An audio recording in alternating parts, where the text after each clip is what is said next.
Atomic Submarine is a black and white science fiction movie from 1959 where people discover that a lot of ships are disappearing and breaking down around the Arctic Circle. A technologically advanced submarine, with atomic bombs among others, is sent to the area to figure out what is going on, much to the chagrin of one of the commanders who was just about to bang a babe. Although personally the classy dame who was in the room with them at that time was more my style. Woza wowie. Anywho, this is not that kind of movie. It's a fairly straightforward film that goes from A to B to C and ends. Due to this, I'm not really in a position to talk a lot about this film as there's little to enjoy once you know the plot. Now that you don't know what will happen, you will know what will happen when you view the film, and then the movie ends.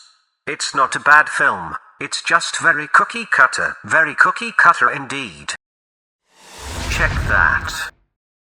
Alex Jones, you either love them, or you hate him. I personally like the guy, so you'll have a biased review coming up about this documentary about the man. Then again, what review isn't biased? All I can say is that if you watch this movie you'll probably not be swayed any differently, and the sole reason is that the name itself is so loaded you will probably stick to your gums. If you do dislike the guy and watch this film, then good for you. You might be persuaded to change your mind. This documentary is about the work Alex Jones does with his InfoWars channel, the banishments and censorship he has to endure, how it all started, how he got interested in conspiracy theories. There's even a part that goes into the Bohemian Grove stuff as well as the Sandy Hook controversy. There's no denying that Alex Jones is a Check that.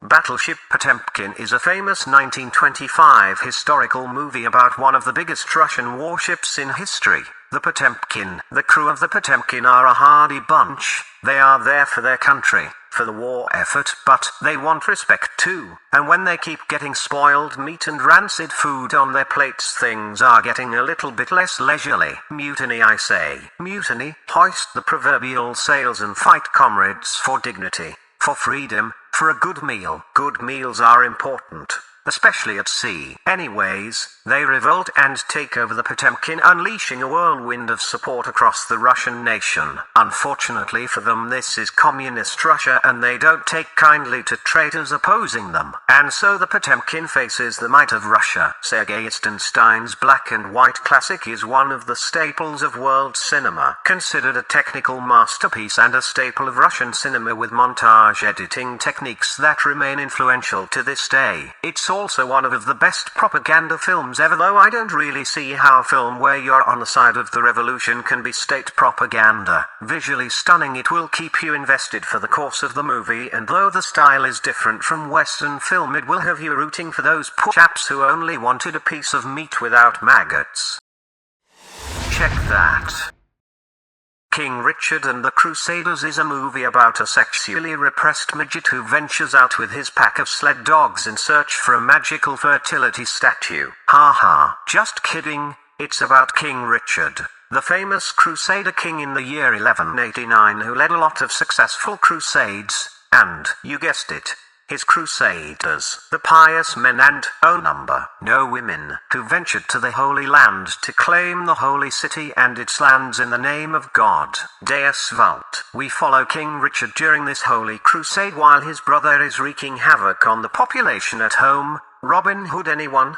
As he tries to navigate the complicated European politics and their royalties who stop at nothing to get ahead. Meanwhile, a high-ranked Scottish lord gets the ire of some kings and the eye of some royal women. If that's not enough, there's a Muslim who cozies up to the Western invaders. What could he be all about? Let's find out in this mid-50s not-so-epic epic. I love movies about this era. It's a shame they aren't made anymore. It's a super interesting time period with Templars, knights, religion, politics, rife with intrigue and mystique. It would surpass any episode of the good seasons of Game of Thrones. But Muslims, difficult subject to some. This movie doesn't shy away from the differences between the religions and shows the mutual respect between men and women during a time of war. It is depicted in a fairly balanced way, worthy of any part of history.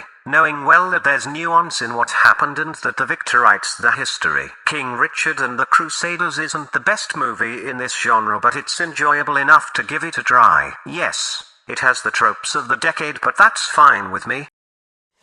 Check that.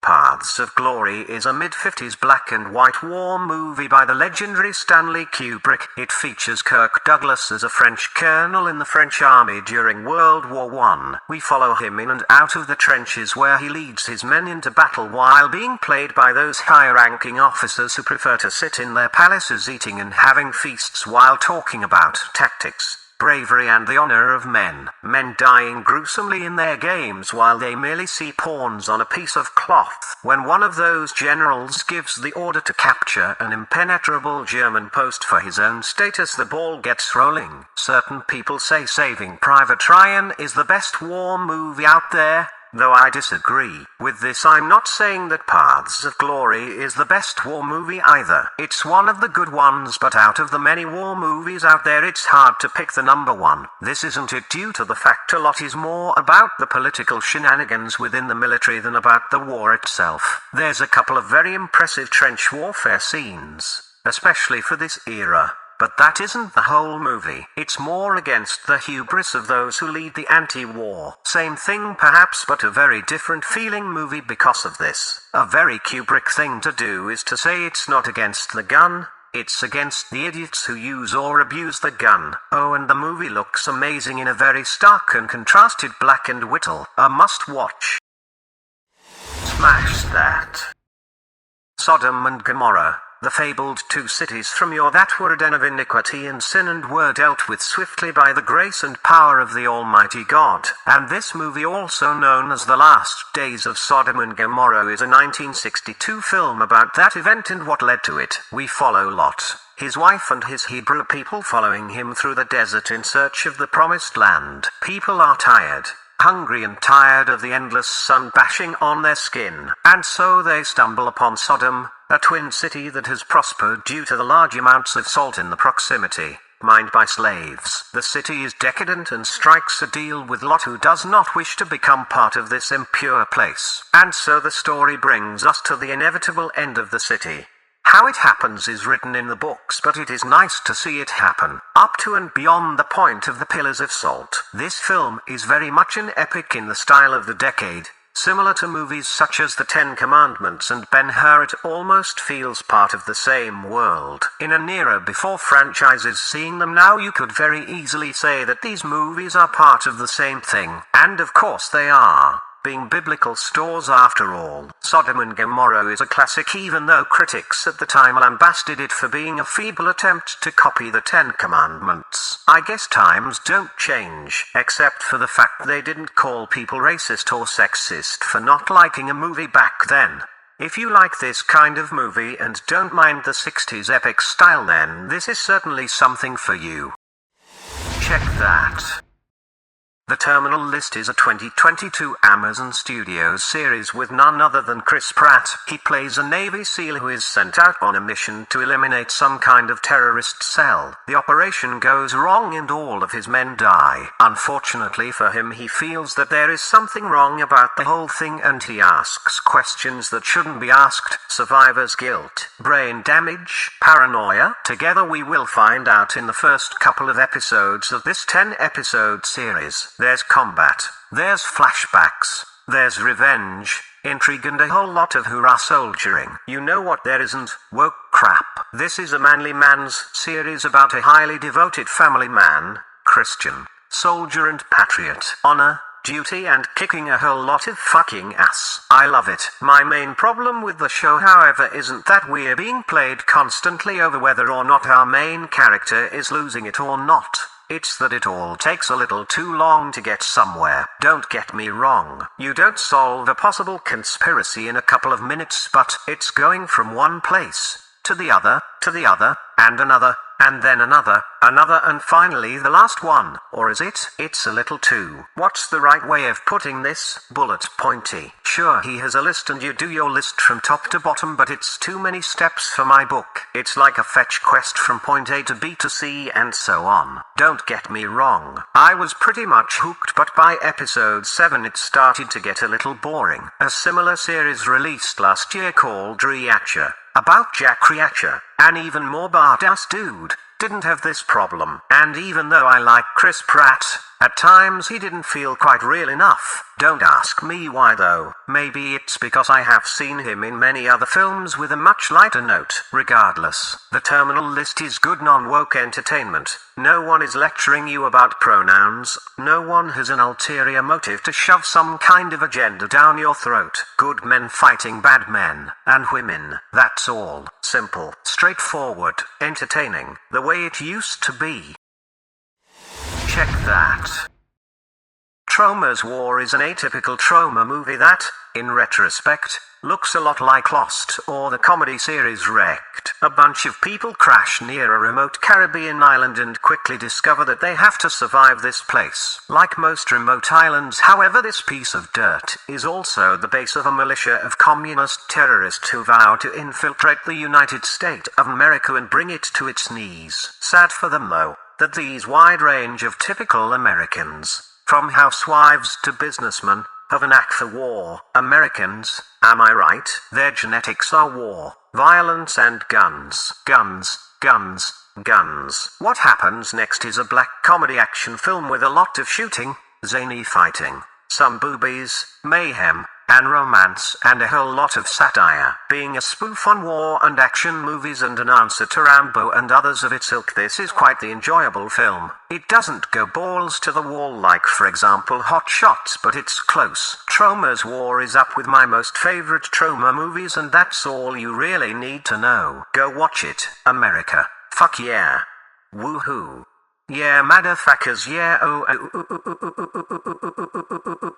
yeah, baby, yeah? Smash that.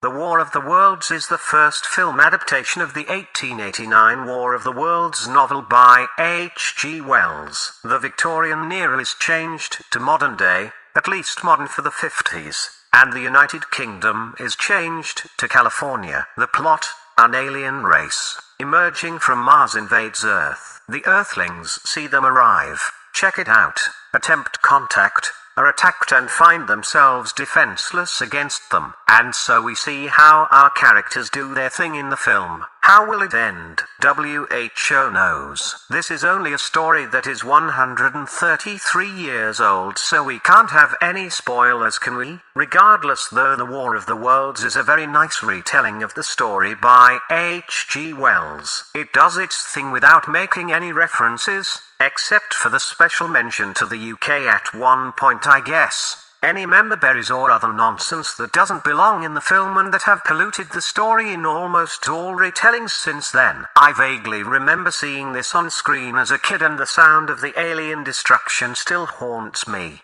Kinda cool sound though. The only thing I missed was the awesome score by Jeff Wayne from his 1978 album Jeff Wayne's musical version of The War of the Worlds, but I understand that this isn't part of this movie at all. But good golly, that score is great. Great. Just like this movie.